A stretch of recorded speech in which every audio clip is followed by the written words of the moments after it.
Hey, everybody. Super interesting conversation today about securing your business and your customers against fraud, bots, and more with DataDome. Antoine, how are you? Good and you? I'm well, thanks. Chilly here in Boston. Thanks for joining from France. Super excited to have you on. Really interesting topic. Before we dive in, maybe introduce yourself. And who is Yeah. DataDome? Yeah, so I'm Antoine Vastel, head of research at DataDome. So DataDome, we are a cybersecurity company protecting websites and mobile applications against automated online fraud conducted by bad bots.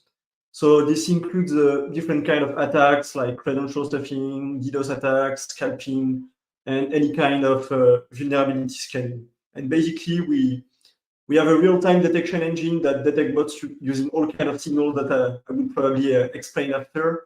And in particular, behavioral analysis, fingerprinting to protect websites without impacting user experience, everything in the background. Well, such an important and timely topic. Maybe introduce a little bit about the genesis of the company. How did the company found and what was its original mission? How far back are you going? So I joined Datadome roughly like 4 years ago. I think it's been created 7, 8 years ago. And basically, yeah, Nice. they really wanted to protect websites against bots, without impacting user experience because like a lot of websites at the time, but it's still the case today, as we will see in the few slides that I prepared. But a lot of the websites used to rely on reCAPTCHA to protect their most valuable assets, like login page, login API, etc. And Mm. everyone hates CAPTCHA. It's not really secure. It's really painful as a human user, and they wanted to make it really like transparent for human users, all while ensuring that websites were actually protected. Well, wonderful mission. So I have a statistic here, and I think you're going to share some more info about that. But 68% of US websites are unprotected against very simple bot attacks. Is that possibly true, given the Yeah, advancements we've seen in web design and data protection?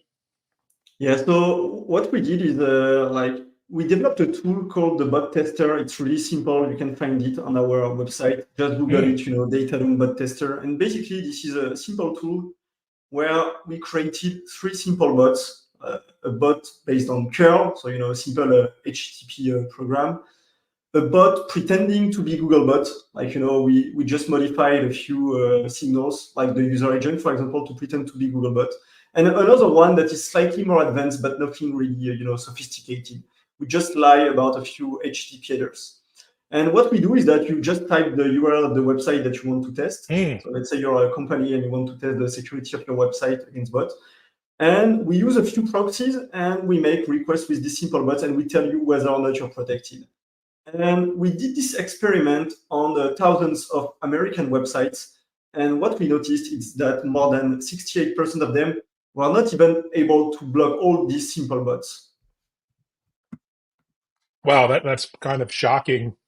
Um, so, how does your approach to bot protection work? I mean, how does it work? How accurate and effective is it? And, what, as a user or operator of a site, I mean, how does it work from my standpoint?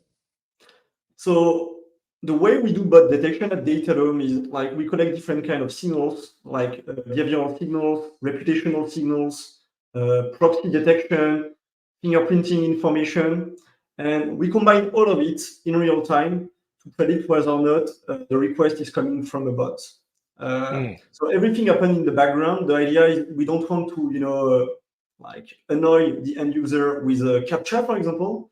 Everything happens in the background, and we analyze all these signals, and then we take a decision. Interesting.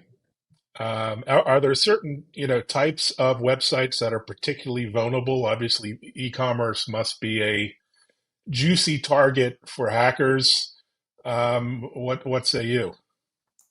Yeah, so like when we did our study, we classified each website into a category, like e-commerce, classified, bank and insurance, etc. And so what we noticed is that roughly 75% of the e-commerce websites were not protected compared to roughly 40% for gambling websites. So what we see is that websites in the gambling industries are more protected, which is probably not surprising because there is a lot at stake. A lot of people that wants to make bots, for example, poker bots, to play for themselves, optimize their decision. So it's probably something that has been handled by this industry. But websites, like e-commerce websites in particular, tend to have less protection against bots. So they may be more vulnerable to attacks like scraping, for example, where a competitor might be tempted to collect real-time price information, DDoS attack, or credential stuffing, where an attacker would try to steal user accounts. So Interesting. yeah.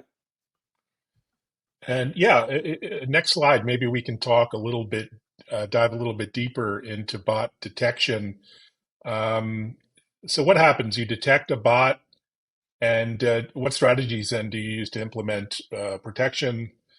And how sophisticated are these bots? I guess they come in all shapes and sizes.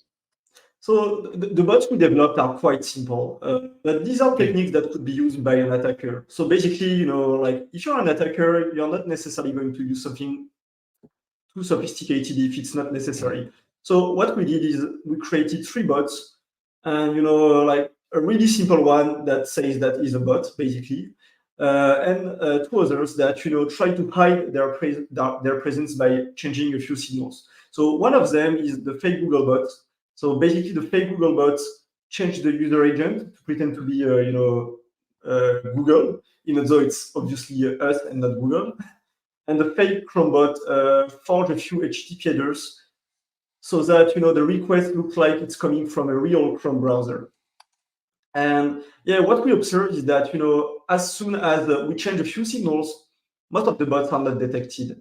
In particular, something as simple as a fake Google bot, just changing the user agent, make it really easy to bypass the detection put in place by most websites.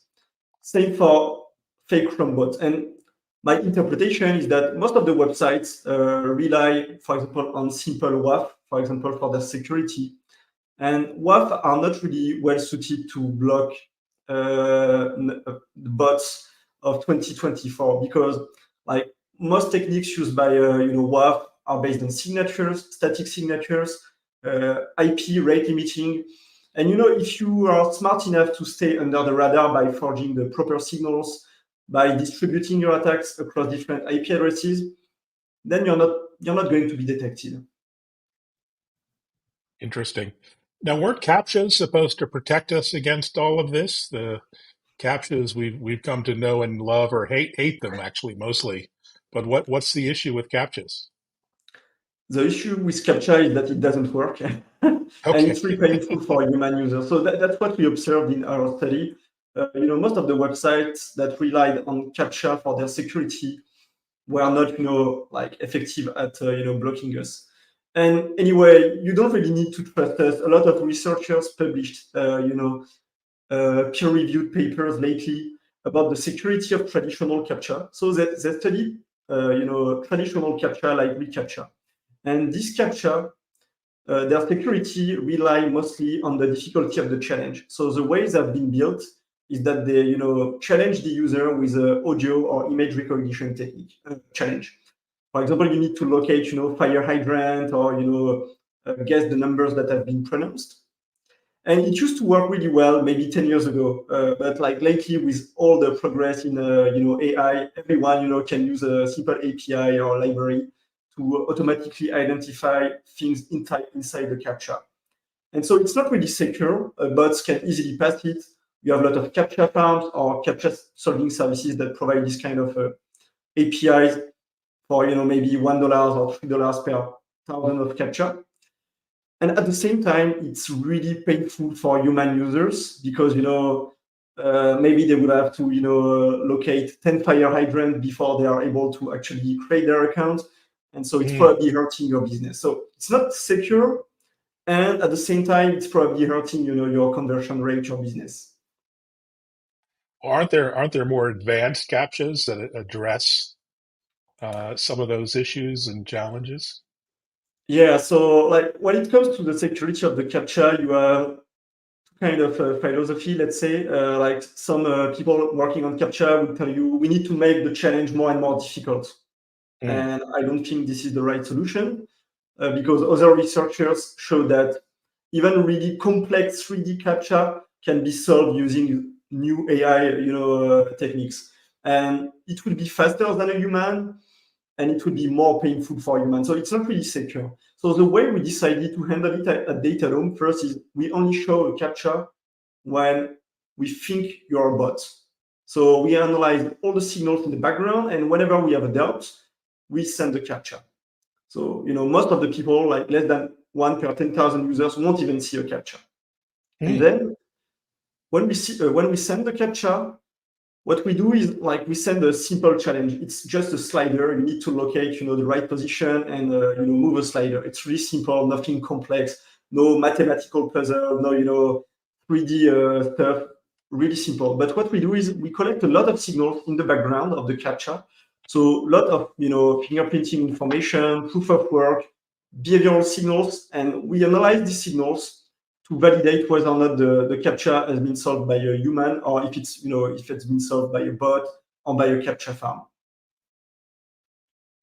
interesting. So you're saying you can meet the challenge of AI solvable captchas. Are you seeing a lot of that out there yet, or is it more in the early stages of kind of? No, we see it. I mean, like I think it started around 2016. People at Black Hat started to publish how they were able to actually solve Google reCAPTCHA using Google Mm, audio recognition APIs. So solving Google using Google basically. And since then, like we see more and more captcha farms that stopped using actual human workers, and instead they are using ML models to solve audio or image recognition challenges. mm, interesting. Um, so what's next in this world of bot detection? You must have a lot on your radar, both in terms of practical solutions and research. What do you spend your time thinking about on future topics in this space? Yeah, a lot of things are changing. Like bots are becoming more and more sophisticated. And I mean, I'm not saying that like, every cybersecurity vendors will tell you that, attackers are becoming more and more sophisticated. But what we observed is that, a few years before, it was really difficult to make, like a sophisticated bot. So, a bot with a clean fingerprint that was using, thousands of residential IPs. It was quite challenging at the time. Nowadays, you have a lot of, like open source libraries that make it really easy to solve low level signals like a TLS fingerprint. You have a lot of bot as a service that makes it really easy, to create distributed scrapers only by making an API call to their service. So you don't need to be, Mm, like to have a lot of bot knowledge to develop sophisticated bots. And in particular, like in the bot development community, one of the most popular tool or software is a headless Chrome. So headless Chrome is basically Chrome, but you don't need to render anything. So it costs less in mm, terms of CPU resource, like CPU, RAM, and it's been developed by Google and released like probably 6 or 7 years ago. And since then, they keep on improving it. And like a few months ago, they released a new headless, which is basically on the same code base as the real Chrome. So nowadays, when you need to detect something like headless Chrome, it is like more challenging than a few years ago because like the fingerprint is quite clean by default. You don't even need to be applying a lot of changes to your bot. By default, it would be already quite difficult to detect. And so to be sure that you detect all these bots now, you need to add a lot of layer of detection, like ensure that you have the best proxy detection, the best behavioral detection, uh, and like analyze, try to find low-level signals to detect side effects of automation frameworks like Puppeteer, Playwright, all these libraries that enable attackers to automate headless Chrome, for example. So we continue to invest a lot, in particular in behavioral detection, thanks to our real-time behavioral detection engine. because the fingerprints are becoming, more and more realistic. So I think it's important to add more redundancy on the behavioral analysis side.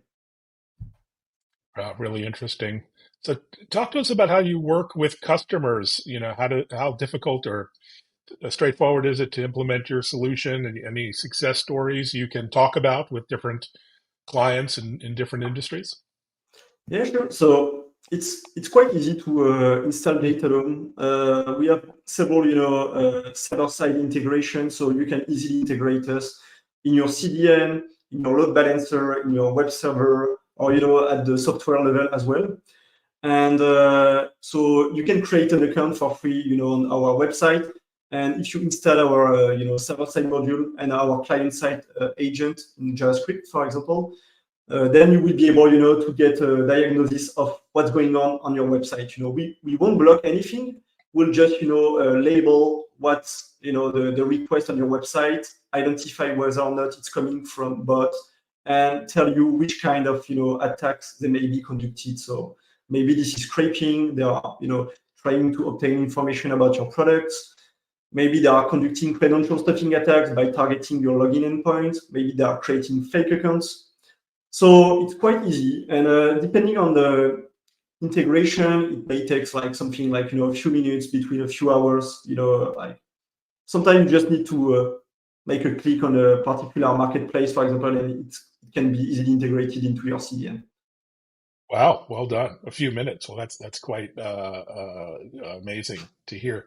And you have your own 24/7 SOC team. Maybe describe the team and how it works, to mitigate these threats.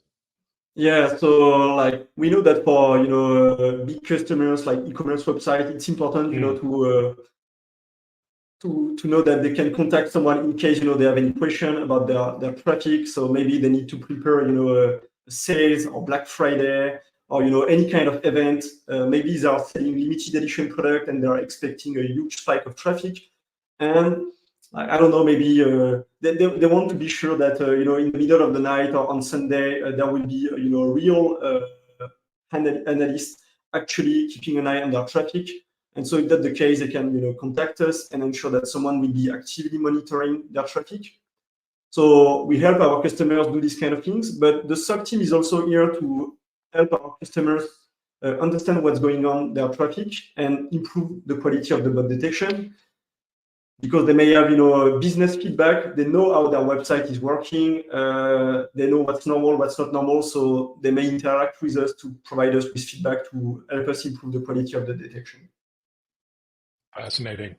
And just a personal question, kind of how do you keep ahead, stay on top of all these trends and endless amounts of attacks and data that's coming in? What's your practical approach to educating yourself, staying ahead of the curve, and on top of all these threats?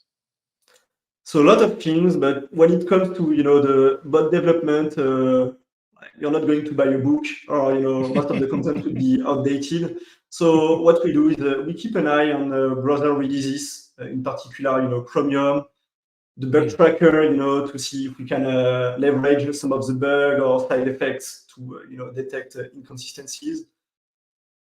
Discord, I mean, maybe some people will see it, but yeah, we keep an eye on Discord channels. A lot of people in the bot development community are on the Discord, so it's always, a good place to keep an eye on the, libraries, frameworks. A lot of code on GitHubs. And at DataDome, we also have a bot bounty program. So we have a bug bounty, to secure our website or different components, but we also have a bot bounty where we pay security researchers that are able, to find flaws in our detection. And so we collaborate with these researchers to, raise the bar and make the detection more efficient.